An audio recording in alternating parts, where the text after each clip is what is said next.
Selamat malam yang sama-sama kita hormati Bapak Muhammad Rifandi SEMSI selaku dosen pengampu mata kuliah Akuntansi Keuangan Lanjutan 2.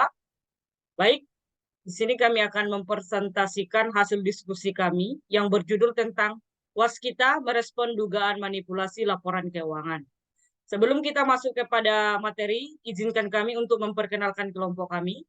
Yang pertama, saya sendiri Inocentia Marbun, dan yang kedua Demetrius Ade Kristianto, yang ketiga Dola Rahwayu, yang keempat Lailatul Munawarah, yang kelima Mutia Fadila, dan yang keenam Sabila Aulia. Baik, kita akan masuk kepada materi yang akan dibacakan oleh Saudara Demetrius. Kepada Saudara Demetrius, dipersilakan. Terima kasih moderator. Kita masuk pada profil perusahaan. Waskita Karya merupakan sebuah perusahaan badan usaha milik negara atau BUMN di sektor konstruksi yang didirikan pada tanggal 1 Januari 1961.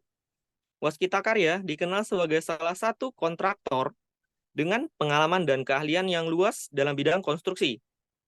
Perusahaan ini juga telah menghasilkan beberapa proyek konstruksi besar di Indonesia, seperti jalan tol, jembatan, dan bendungan. Kita masuk pada permasalahannya. Permasalahannya itu PT Waskita Karya Tbk sedang diselidiki atas dugaan manipulasi laporan keuangan. Perusahaan menyatakan kepatuhan terhadap hukum dan regulasi dengan audit dari RSM Indonesia dan Crowe yang menegaskan akurasi materi laporan keuangan. Namun, Kementerian BUMN menemukan ketidaksesuaian antara laba yang dilaporkan dan arus kas nyata. Manajemen Waskita mendukung upaya kementerian dan akan bekerja sama sepenuhnya dengan tindakan korektif atau proses hukum yang diperlukan. Saya kembalikan kepada moderator. Baik, terima kasih kepada Saudara Demetrius. Kita akan masuk ke materi selanjutnya yang akan dibacakan oleh Saudari Dola. Kepada Saudari Dola, dipersilakan. Baik, saya akan melanjutkan hasil pemaparan materi dari Bang Demetrius, yaitu adanya faktor-faktor mempengaruhi permasalahan, yaitu ada dua, faktor internal dan faktor internal.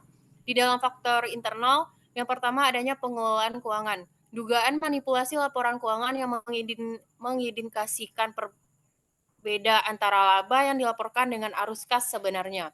Lalu kedua, manajemen dan tata kelola. Kemungkinan adanya kesalahan atau kecurangan dalam pencatatan transaksi keuangan.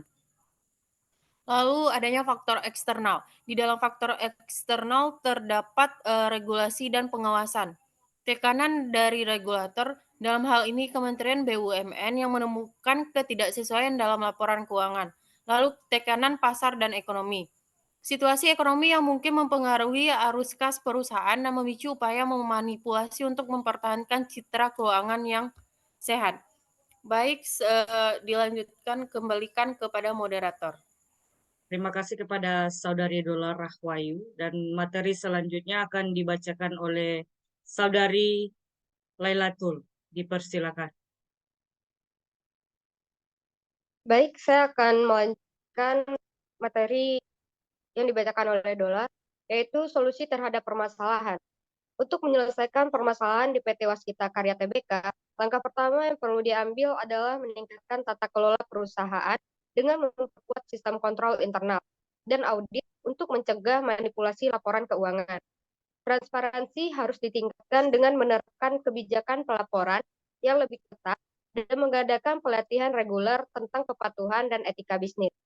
Kerjasama penuh dengan Kementerian BUMN dan pihak berwenang lainnya sangat penting untuk menyelesaikan investigasi dan melaksanakan tindakan korektif yang direkomendasikan.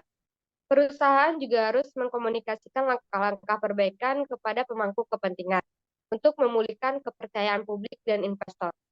Sekian, saya kembalikan kepada moderator. Terima kasih kepada Saudari Lailatul.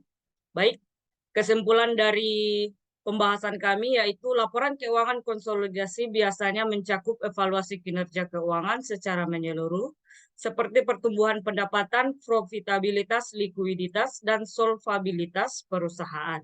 Permasalahan yang mungkin dihadapi PT Waskita Karya Tbk bisa beragam, mulai dari masalah keuangan, seperti utang yang tinggi, rendahnya profitabilitas, hingga masalah operasional seperti kurangnya efisiennya pengelolaan proyek atau resiko hukum yang mengintai.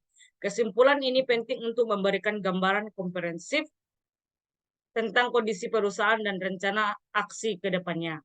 Baik, sekian hasil dari kelompok kami. Jika ada salah, kami mohon maaf. Saya akhiri. Selamat malam.